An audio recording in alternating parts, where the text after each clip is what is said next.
waa 1 Luulyo waa maalintii ay Soomaalida Talyaaniga gumaysan jiray ay ka qaaday xorriyadda.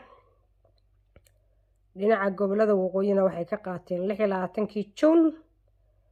labadooda isla socda baa maalintii 1 Luulyo 1960kii baa Soomaaliya midowday, xorriyaddeedina ay kala soo noqotay gumaystayaashii reer Yurub. waa maalin farxad leh, waa maalin wanaagsan oo kas calankii oo ay saaran tahay calankii oo la saaray oo qurux badan oo cirka u eg, cawaalo oo cirka u eg. maalin farxad la weeye maantay. waa maalin aan guulaysanay.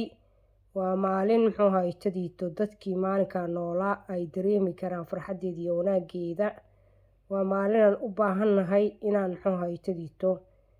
aanu micnaheeda aan fahno. Soomaalida maanta nool ay fahmaan, meel ay joogaanba loo baahan yahay inay fahmaan, inay ogaadaan Soomaali inay walaalo yihiin, meel ay joogaanba inay mid yihiin. macnaha in la xoojiyo Soomaalinimada iyo walaaltinimada. dad walaalo isku dad ah, isku diin ah baan nahay. marka aan ka shaqeyno walaaltinimadeena iyo wanaagga inoo dhexeeya. wadanka ha la hagaajiyo, wadamada meelaha aan ku noolnahay ha la hagaajiyo, dhulka aan ku noolnahay ha la hagaajiyo.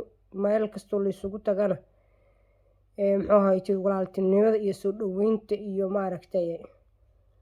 isqaraabsiga ha la hagaajiyo. Soomaali waa mid. guul Soomaaliya.